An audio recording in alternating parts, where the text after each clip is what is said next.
विचारे रे। जन श्री विठल नाथ विचारे रे, तेने प्रगट नारद चारे। जे लीला माहे अंगीकार करियो रे, तेनो सकल ताप निस्तरियो रे। जेने श्री विठल नाथ विचारे रे, एने प्रगट पदार्थ चारे रे।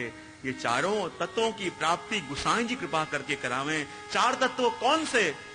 श्री वल्लभ, श्री गुसाई जी, श्री यमुना जी और श्रीनाथ जी। ये चारों तत्वों में जब एक ही प्रभु का अनुभव होने लगे, जब चारों स्वरूपों के अंदर एक ही तत्व की दृष्टि जब आ जाए, मानो ये चार तत्व फलीभूत हो गए। चार तत्व कौन से? प्रेम, स्नेह, आसक्ति और व्यसन। जब गोसाई जी जिस जीव के ऊपर कृपा करें और जो चार पदार्थ उसको सिद्ध करवाते हैं, वो क्या है? प्रभु के प्रति प्रेम।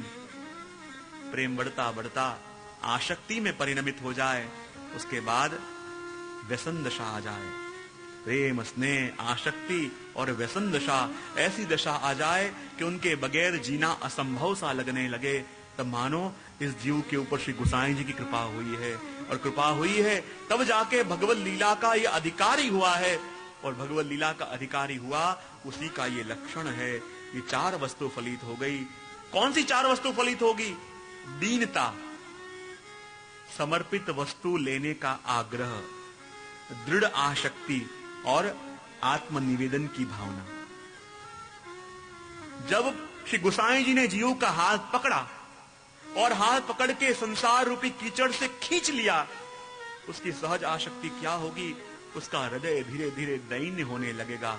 हीनता की बात नहीं, दीनता की बात है। जैसे इतना सहज होता है, हमारे में इतना भाव है, हमारे में इतनी दीनता है, उससे बोलने की जरूर नहीं पड़े।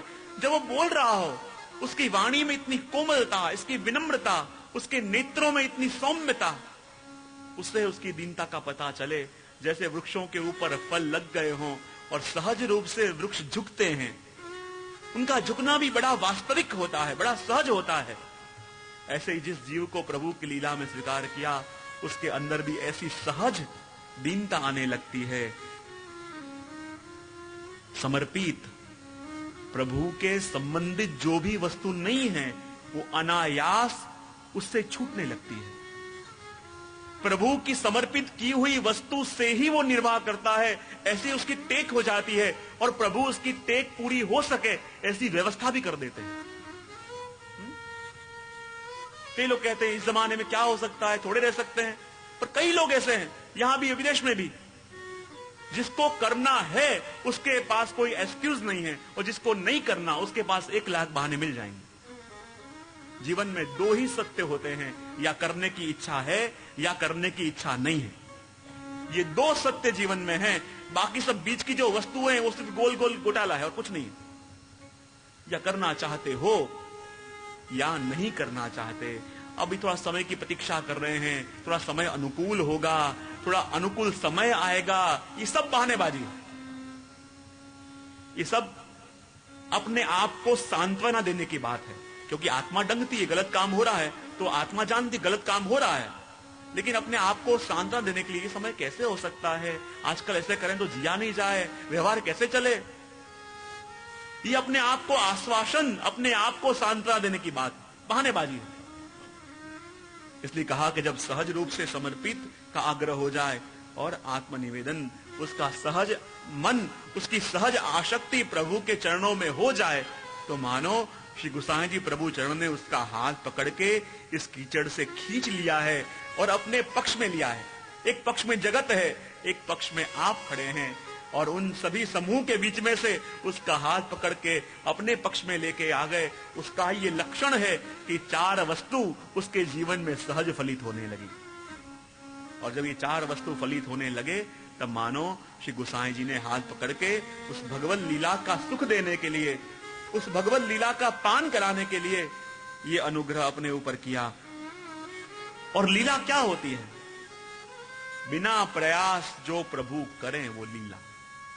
वो करने में प्रभु को यत्न करना नहीं पड़ता, क्योंकि कृपा करना, मैं हमेशा कहता हूं, कृपा करना, अनुग्रह करना, ये गुसाई जी का या प्रभु का शौक नहीं। कृपा करना ये आपका स्वभाव है। शौक और स्वभाव दोनों में फर्क होता है।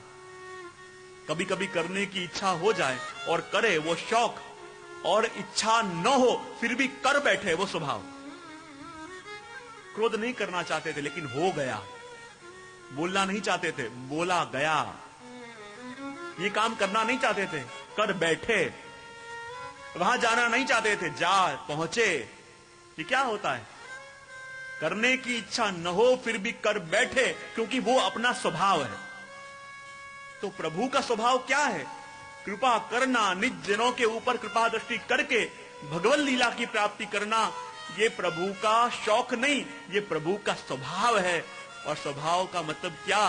किसी जीव भले कैसा भी क्यों ना हो, कैसा भी दुराचारी क्यों ना हो, और जब श्री गोसाई जी के चरणों में आके गिर जाए तो कृपा करना आपका स्वभाव है। चाहे चाहते हो ये जीव प्रभु के योग्य नहीं है, ये जीव प्रभु के लायक नहीं है, पर जब जीव आके आपके चरणों में गिर जाए और जिस पे कृपा करने की इच्छा नहीं हो रही थी, श्री गोसाई जी सबसे अधिक उसी के ऊपर बरस पड़े, क्योंकि आपका स्वभाव है। सबसे अधिक कृपा वृष्टि उस पे ही हो जाए, क्यों? ये आपका स्वभाव है। और स्वभाव यानी अकारण कृपा। अकारण कृपा, जिस कारण कृपा का कोई कारण न हो। कई बार अपन को लगे कि प्रभु इस जीव के ऊपर कृपा क्यों कर रहे हैं, वल्लभ इस जीव के ऊपर कृपा क्यों कर रहे हैं? तो कुछ करता नहीं है, कुछ सेवा नहीं कर रहा, कुछ सत्संग नहीं कर रहा, तो इसके ऊपर कृपा इतनी क्यों?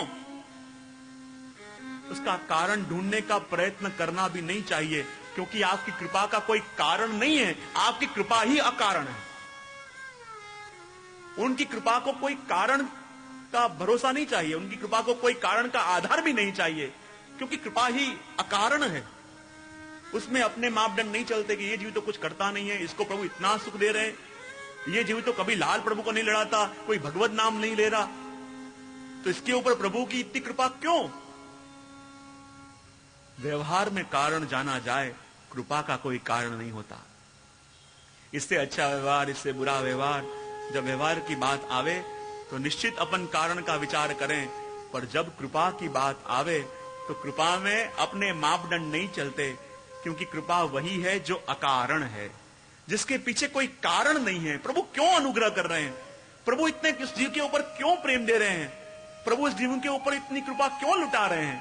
क्योंकि आपका स्वभाव है अकारण बरसना, अकारण वृष्टि करना।